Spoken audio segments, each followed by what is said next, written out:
I should never stick to just what I see, what is obvious. I wanted to explore new cultures, new languages, and new systems. When I actually saw that the innovators there were actually generating electricity from the living plants, that really was mind-blowing for me. And I said, why can't we do these things in Europe? I actually started to build it. We launched this Cleantech accelerator. Many ideas came to our table. Innovation is a collective journey. It's all about the chemistry between people. If you manage to orchestrate that into something that makes sense for many stakeholders, then you manage to shape innovation into action. My superpower goes into really seeing the periphery as well, seeing the wider horizon, seeing the blind spots, connecting the dots before it even becomes obvious. We see the Spain and the whole Iberian Peninsula as the next industrial hub in Cleantech in Europe. There's a momentum building here. Cleantech is the future and is the present, is the space where things happen.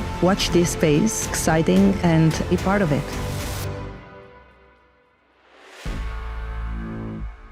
So today we are at the Room podcast by VDS, and we joined by Bianca Dragomir. She's a director of Cleantech for Iberia, and today she's going to be sharing her journey in directing this initiative, in shaping policies. And I want to start with the first question. Apart from your professional journey, Bianca, share a little bit who you are, what mission you are on, and how did you start it? I'm Bianca Dragomir. I am a Romanian native. I lived and worked in different countries in Europe, across different cultures. I'm an entrepreneur by nature, I would say. And over the last 15 years, I've been working here in Spain in the Cleantech industries. And I lead Cleantech for Iberia, which is a coalition of the leading investors and innovators in clean technologies in the Iberian Peninsula. Our purpose is to accelerate the clean technologies deployment in the market, and also to speed up the green reindustrialization here in the Iberian Peninsula. How did this journey start? How did you find the industry, and how did you start engaging in it? What challenges did you see back then? Well, I would say that happened already a few years ago. It was like 15 years ago when I came after a time working with European institutions in Brussels. And actually, I moved to Spain. I moved to Valencia and started to work for the Clean Technologies cluster. I remember a trip to Silicon Valley at that time when I actually saw that the innovators there were actually generating electricity from the living plants without cutting the grass, basically. It was a large scale, of course, electricity generation, but that really was mind-blowing for me. So I came back from there and I said, why can't we do these things in Europe? And I saw that I was basically in the energy sector, but the energy sector at that time seemed to me more business as usual rather than innovative, what I had seen in Silicon Valley. So I said, why not? Let's launch a Cleantech accelerator and see what innovation is out there. That's how I launched the first Clean Technologies Accelerator at that time, which was, of course, something like a very new idea. But we were really surprised to see that many ideas came to our table and actually triggered the investors' appetite. They needed to kind of be turned into startups and scale up. So we kind of put together this accelerator here, starting from Valencia, and I expanded it into the whole Spain, the whole Iberian Peninsula, into the whole Europe. And that's how basically I connected very meaningfully to the innovation in clean technologies. And that actually was the start of the journey that led me to today. What was the purpose, your personal motivation to start this initiative? How did you arrive at the point in life when you understood, oh, I want to do that, and this is where I see my future? I don't know, maybe just many things that, kind of shapes the way we become, right? I remember, I was born in Romania. I remember when I went to school, basically, I was being taught that the world map was composed by just a few countries. These were the countries from the Eastern Bloc that then were the post-communist countries, right?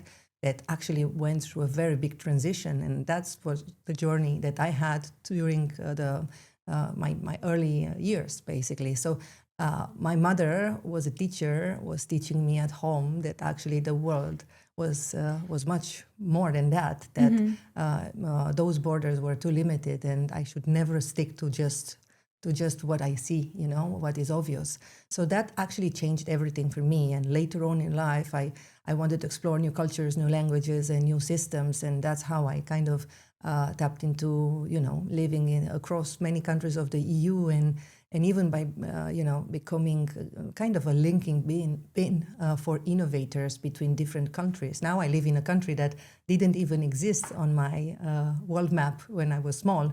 And it's super exciting. I would say that if the American dream exists, I think I'm the European dream. I am fortunate and would say blessed to be able to bring value, to bring positive impact in innovation, in clean tech, which is the sector that is rewiring all other sectors, that is rewiring our entire world, the economy, and actually work with innovators and with investors that actually are making a dent in this. That's a very beautiful purpose. And how did this experience, being born in Romania, moving to Spain, having so many different international experiences, shape the way how do you see technology ecosystem today? Yeah, well, I guess that, Romania basically taught me, to challenge the status quo, which I guess this is still very present with me, and also basically planted the seed of me being a kind of an entrepreneur at heart. But also living in a country in transition, living in a disrupted and disruptive environment at that time kind of prepared me for life, right? But also taught me to do more with less, like a true entrepreneur, taught me to push the boundaries, but also to kind of strive for excellence and for leadership. And then later on, Spain basically taught me to really deal with crisis, because when I arrived here in the energy sector, actually Spain had put a tax on the sun, which basically literally killed the energy industry. Yes. So I had to kind of really push the boundaries and actually implement everything that kind of was already in my DNA from Romania to actually find new ways of innovating for entrepreneurs, for investors, for businesses. And that was a blessing in disguise for me. Building an innovation ecosystem is, in the end, bringing different stakeholders of different types, really integrating their multiple needs, creating value proposition for different types of stakeholders, even if they are radically different, but managing to kind of integrate that and creating a co-ownership of the change. That's how we built, that's how I did it in Valencia, that's how I expanded it across other cultures and countries. How did it all started at the first place? You're sharing already some details of how it expanded and how it grew, but do you remember the moment when you arrived in Spain and how did it all begin? Yeah, absolutely. So as I said, I came to Spain after a few years working with the European institutions in Brussels. Previously, I had studied here in Valencia. And when I came here, I started to work for the energy sector. I just really saw that the energy sector was really business as usual, that it lacked the innovation, it lacked what I had seen in other countries. So I actually started to build it. I guess that's a little bit of a superpower that you get when you live and work across different cultures and different systems, that you see what's needed, you see what's possible, and because I'm a doer, actually do it. So that's how we started to create, to tap into new innovative ways. And we launched this Cleantech accelerator. We launched a business idea competition. We started to work with cities, not only with businesses. We started to work to bring in unusual stakeholders to the conversation and actually really see what were the commonalities. And in this way, we've built a 300 stakeholder innovation ecosystem in energy, in clean technologies, that then actually, by orchestrating the value propositions between them, created projects, created investment to market, and actually created jobs and growth, was the seed of an innovation ecosystem. Later on, working with European Commission and European institutions, I helped other innovation ecosystems in other regions and in other countries to kind of find their own voice in this and work on their own specificities and on their own specializations and build innovation ecosystems around it. I see a lot of different initiatives, but they're individual. For you, it started a bit different way, and you always say we started, we initiated. How does this view of collaboration impact the ecosystem that you have grown? Because it's very difficult to build this alone, and you need to connect with strong teams, with the strong stakeholders, investors. You need to build relationship. How do you see this personal factor? What affected you maybe from your early experience in life, from your education, from your childhood, from these trips international that you did before? How did it affect the personality that was able to create this strong ecosystem? Well, of course, innovation doesn't happen in silos, right? Innovation is a collective journey. It's all about the chemistry between people.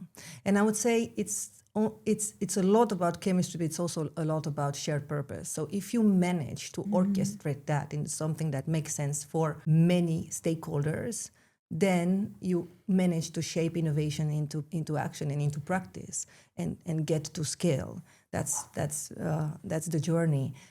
It is certainly the human factor has a key element here. Is a key element, and the orchestrator of an innovation ecosystem is absolutely key. It needs to be a neutral person or a neutral figure that actually brings these to fruition, brings these value propositions to different stakeholders, and also keeps the helicopter view on what needs to happen, on the purpose, and actually creates this co-ownership of the change.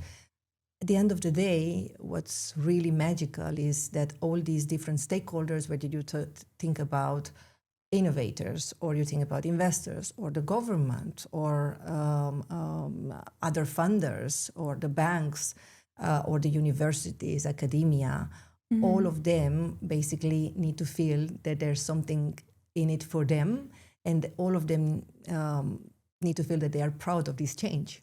If you manage to have these stakeholders feeling that they are proud of making this change and that the whole is more than the sum of its parts, then things flow and things work really smoothly. Many times clusters or alliances or innovation doesn't get to market because collaboration gets obstructed because of different interests, because of silos. So that's the power of an innovation ecosystem. That's what we created starting in Valencia. That's what I'm doing in my current job.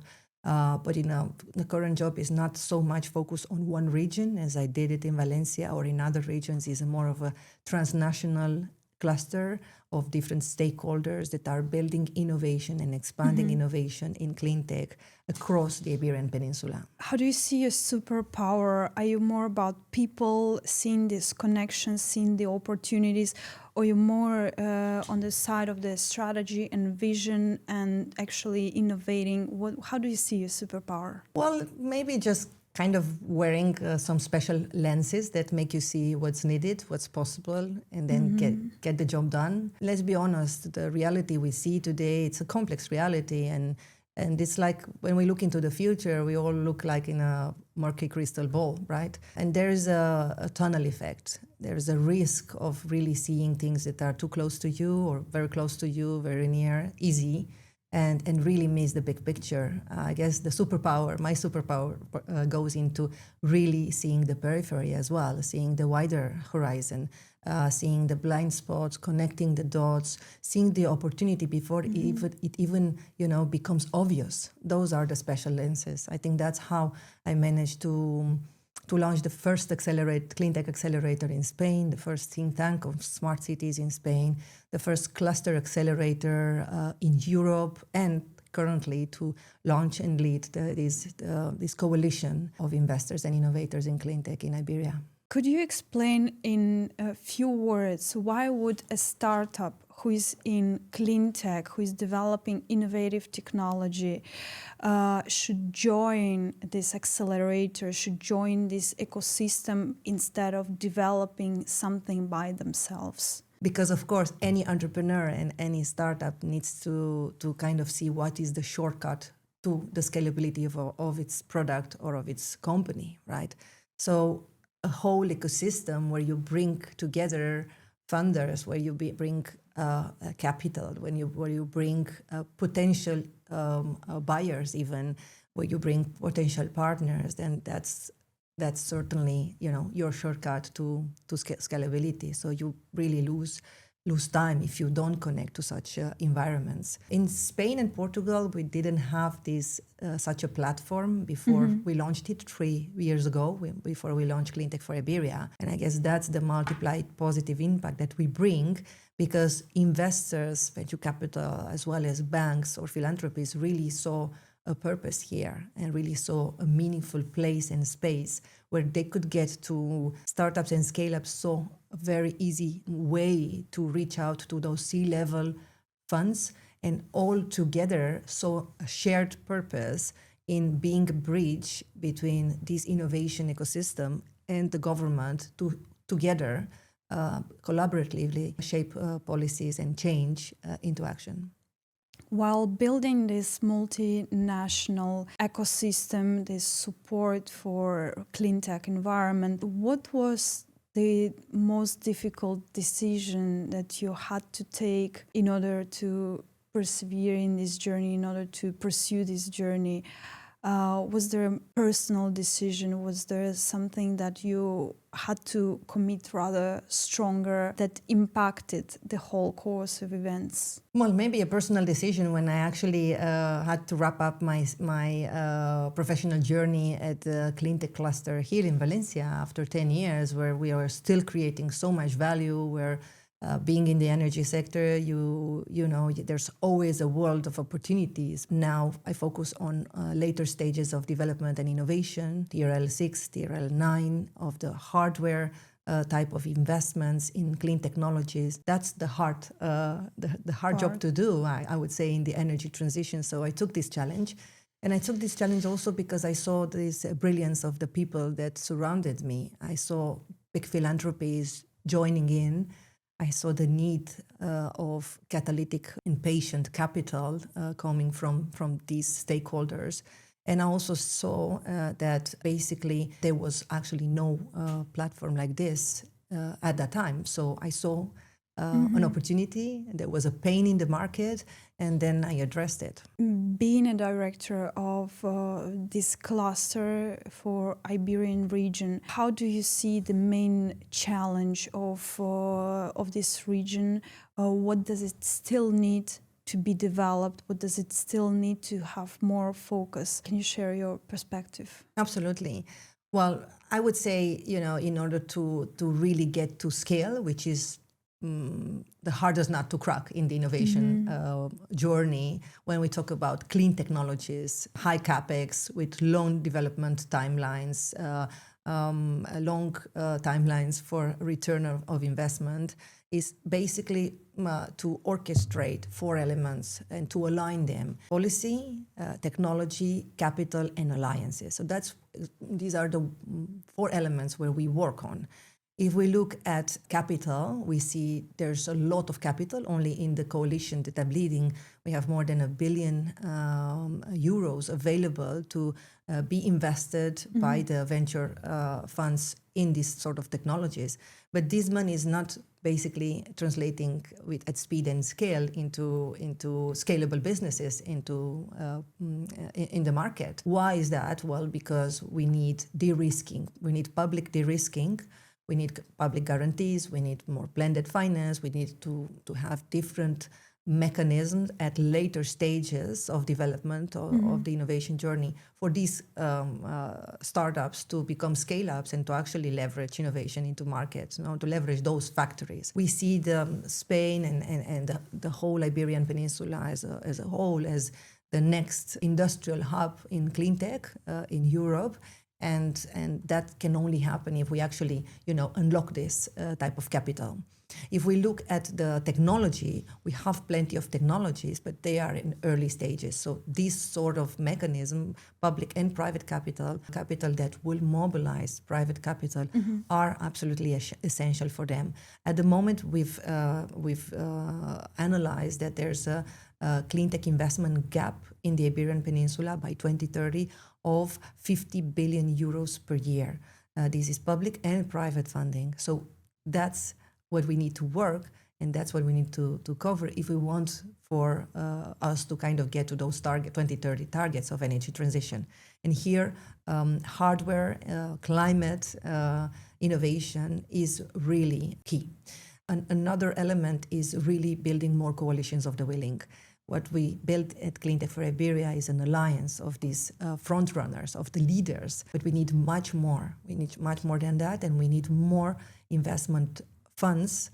We need a critical mass of investment funds that work laser focused on leveraging funds at later stage, at Series B, for example, where there's a gap in the whole European Union, but also in Spain and Portugal. At the end of the day, we don't lack ideas. Europe as a whole generates 27% of the ideas and innovations worldwide, but only 7% of the products that get to market. And that is the gap. Spain and Portugal are not exception of this. We also have a gap there. So it's the scalability gap. That's why I always like to say that scale is the hardest nut to crack, because it is the hardest thing to do. We talk about the industries of the future.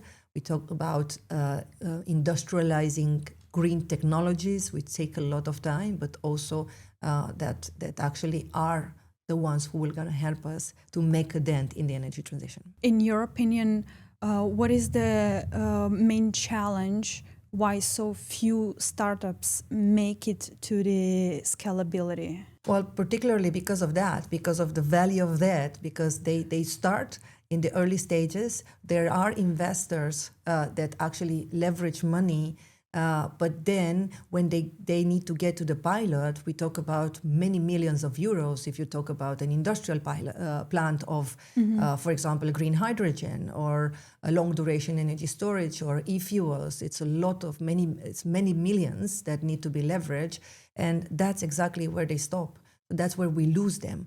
We lose them either because they die, or we lose them because they will scale that product in a different market. Now, with the situation changed in the US, we have a huge opportunity for the innovators to actually really put even more focus in the European market, in the Spanish market, which is really a trendsetter in the energy transition. So that's why we need to create all these conditions for these innovators to stay here, to have homegrown energy and entrepreneurs, and have them stay and create here and create jobs and growth in the European Union. That's our challenge. And that's also the response to competitiveness. It's the response to independence or to our strategic autonomy, but also response to the climate emergency. Let's not forget that Europe still is the only continent who has set the objective to become climate neutral by 2050. So all these three elements can be solved by one,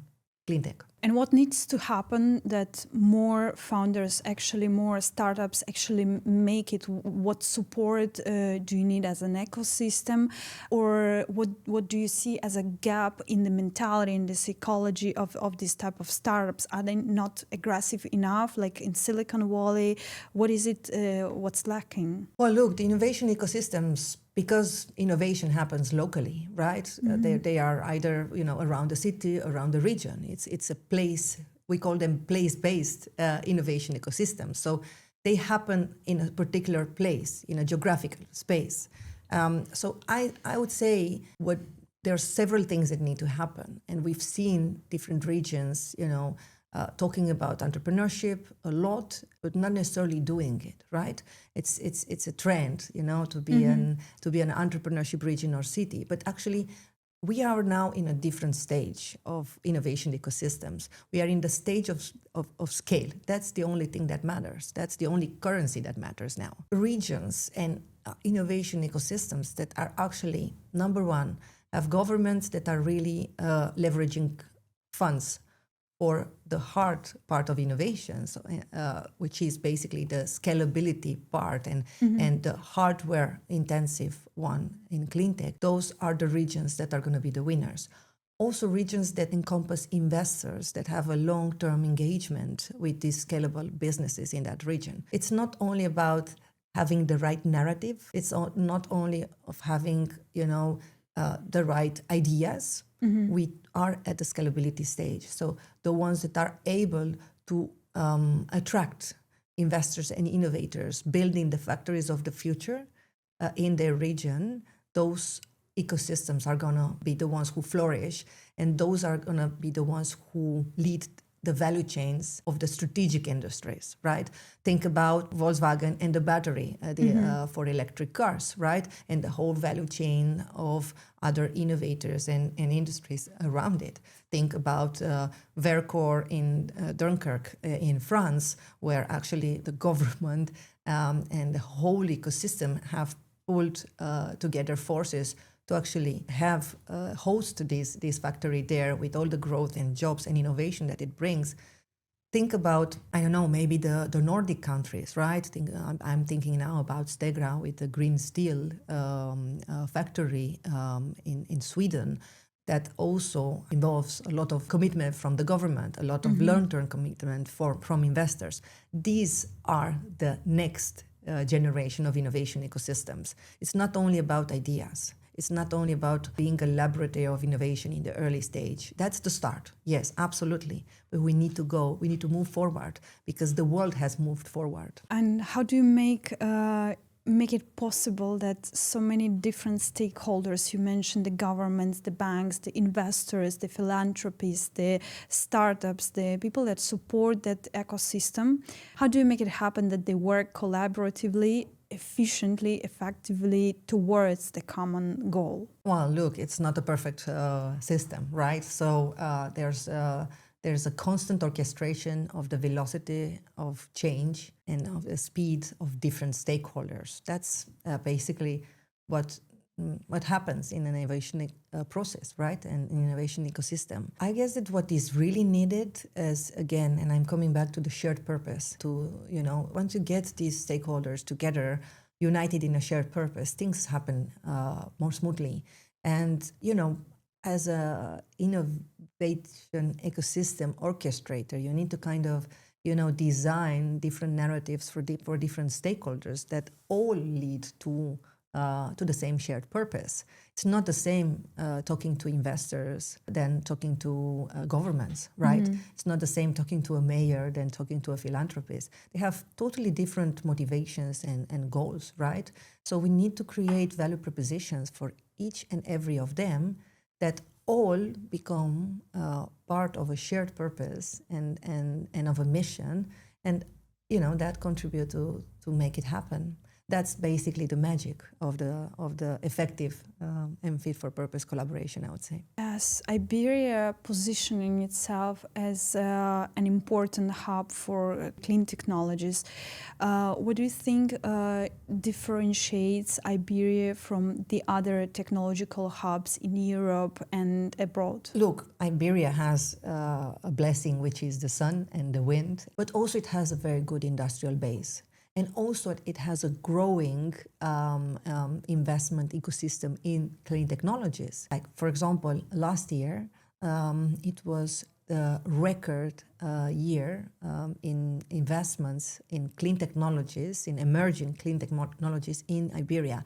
768 million euros have been leveraged to these vanguard technologies. That never happened before. And we see this growing tendency over the last 7-8 years, right? This doesn't happen in other parts of Europe. Basically Iberia is creating a trend. That all is pointing out that there's a momentum building here. The policies are basically have been stable over the last years and are really stimulating the investor appetite in this sector. And we just need to kind of get this done. We need to create the conditions in order to make it happen. We need to create the right speed of permitting of these projects. We need to create the right investment schemes from the public instruments, right? We need to coordinate and again align all these public instruments for the innovation in green reindustrialization.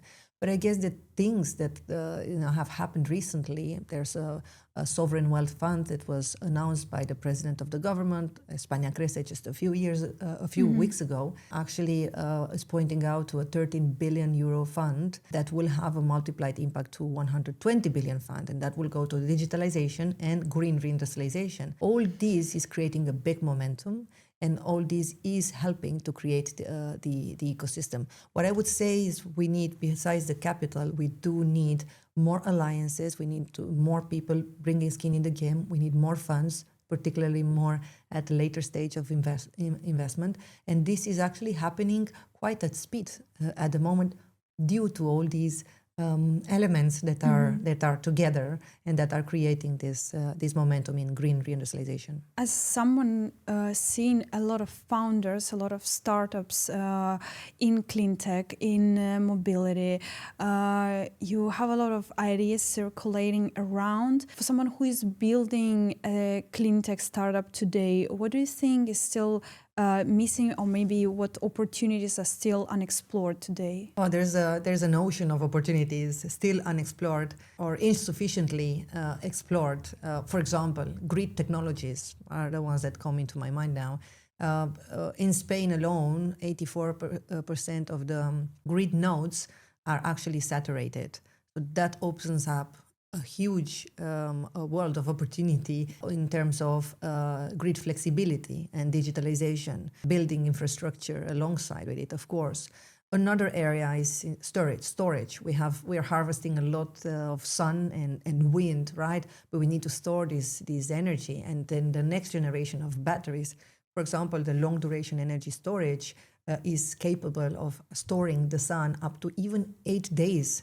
Imagine a world without blackouts, actually, if you have these massively deployed across a country. I think about other opportunities, for example, in the recycling or the critical raw materials. There are companies that are actually innovating in creating synthetic critical raw materials. So you avoid extraction of these critical raw materials for the green transition. You avoid actually buying it from China. We depend almost 80, 90%, even 98% in rare minerals from China. So imagine a world where innovation actually takes over and actually exploits all these opportunities in these fields. I guess we're just at a start, right? And also, if you, on top of that, think about dual use of technology, technology that, civil, but also that has a use in defense. This is also, related to Cleantech. If you think about grids, if you think about e-fuels, if you think about batteries. So that's coming up now much more prominently than before in this, a very changing political and geopolitical landscape. But also, all those technologies that bring us to resilience and that will hedge against the oil supply disruption, which we see that is happening nowadays. So a whole world of opportunities where Cleantech is in the middle of climate emergency, competitiveness, and security. Those are the technologies that we will see scaling up in the next months and years, big time. For the investors that are looking at different projects from many different angles, what would you say why they should join the ecosystem you're building and leading, why they should look into Cleantech as a part of their portfolio, why this is the future? How would you explain it if you would be talking to the stakeholders? Cleantech is one of the sectors that most investment and job creation is basically bringing today and in the next many years, because we have targets on the table, we need to get to it. We are already, going with a lot of delay. So it's certainly the space where we need to, where there will be growth. And for a very important reason that is we see it in all the news these days, that Cleantech is at the interface of climate, competitiveness, and security. Clean technologies are bringing us the strategic autonomy and the independence that we need by using energy, renewable energies, by not depending on critical raw materials, not importing them, by basically not using oil and gas, and having clean energies, by harvesting the sun and then sharing our energy with our neighbor. That's the future, and that's the space of growth and of investments as well. If you could speak to Bianca 15, 20 years ago, what advice would you give to yourself, knowing where you would appear today? Well, I guess, keep creating even more multiplied positive impact through everything you're doing at the moment.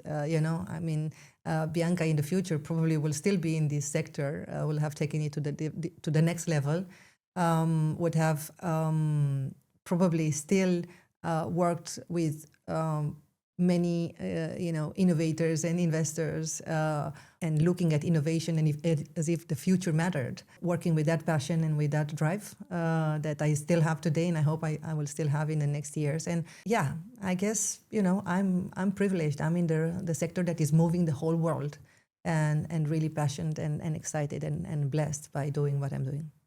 This is beautiful. And for people who are watching this podcast today, in the future, if they could take one idea from this podcast, what this idea be for you? Well, Cleantech is the future, and Cleantech is the present. And I dream of a world when Cleantech investment will not be seen as a sacrifice, will actually be, the most natural and common sense thing in the world. It is the space where things happen. Watch this space. It's exciting, and be part of it. Come talk to us if you have an idea. Amazing, Bianca. Thank you for the insights, for the wisdom, for passion and inspiration you shared with us today. Below, we will share a link how people can connect with you, connect with the project that you're building, get in touch with you, and we'll look forward to speaking to you soon again. Thank you very much. It was a pleasure.